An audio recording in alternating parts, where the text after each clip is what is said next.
In tonight's Political Insider, Trump on the offensive. Republican frontrunner Donald Trump is not backing down from the comments he made about Fox debate moderator Megyn Kelly. Could his latest controversy derail his campaign? Joining me now for some answers is Kevin Cirilli, reporter for The Hill. Kevin, Donald Trump has made controversial comments before, but now he's facing backlash. Several other Republican candidates have called his comments offensive, and he was uninvited from the red state gathering over the weekend. Is this the start of Trump's campaign unraveling?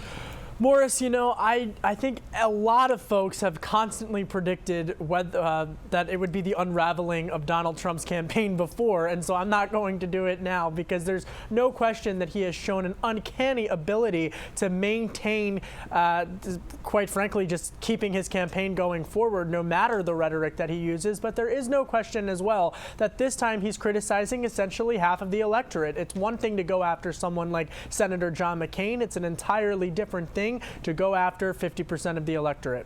I know, too, he's being mischaracterized because on the whole illegal immigration thing, people are saying, oh, he's going after the Hispanics. No, and he was talking about illegal immigrants, but so many people in the press just say he's going after the immigrants. That's not true. It was the illegals that were coming up from Latin America. Now, another presidential candidate, Senator Lindsey Graham, says Trump is doing permanent damage to the Republican Party, especially as it fights this war on women stereotype. Is he right about that?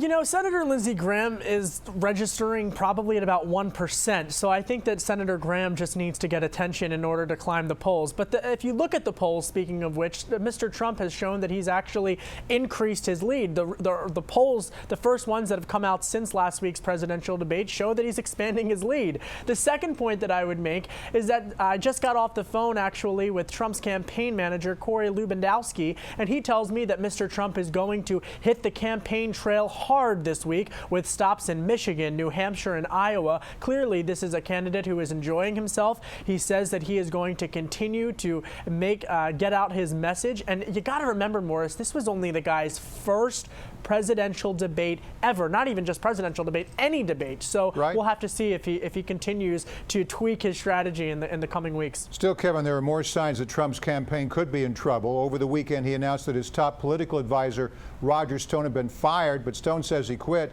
Who's telling the truth?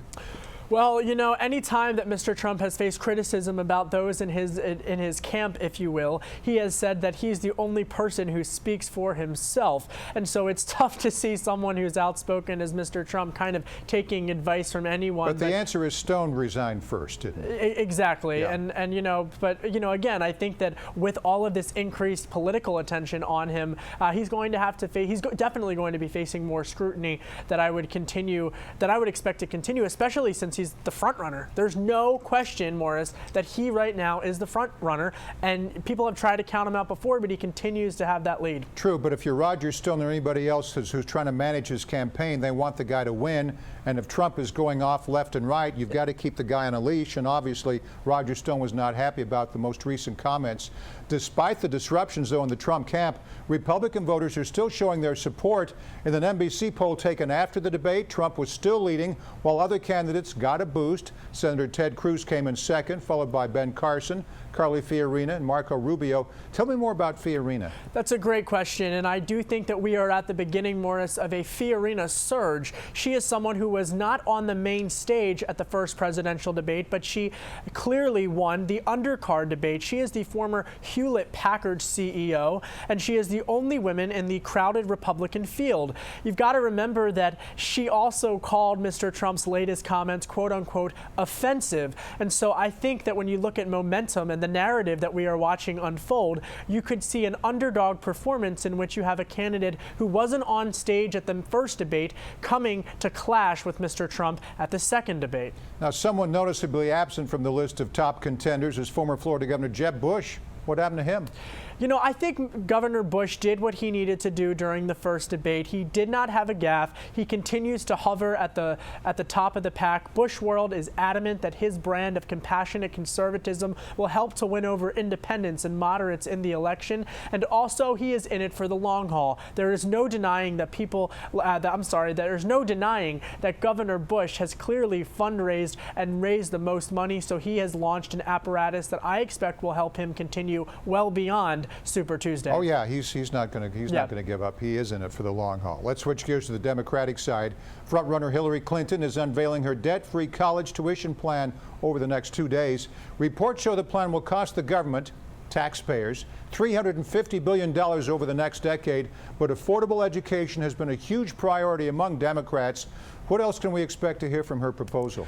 The key to watch here is how far to the left Hillary Clinton will move. Last week, I spent the afternoon in Iowa with former Maryland Governor Martin O'Malley, who has also unveiled his college tuition proposal that is quite progressive and takes a lot from Senator Elizabeth Warren, if you will. And so Secretary Clinton is going to have to kind of tread that political tightrope between the far left as well as the moderates. But I think that what's interesting here is that Governor O'Malley is calling for there to be more debates. He says that the Democratic field, that the Democratic insiders, including the Clintons, are tilting the field in favor of Clinton. And so I think that this race is going to get a lot more interesting, especially if Vice President Joe Biden gets in.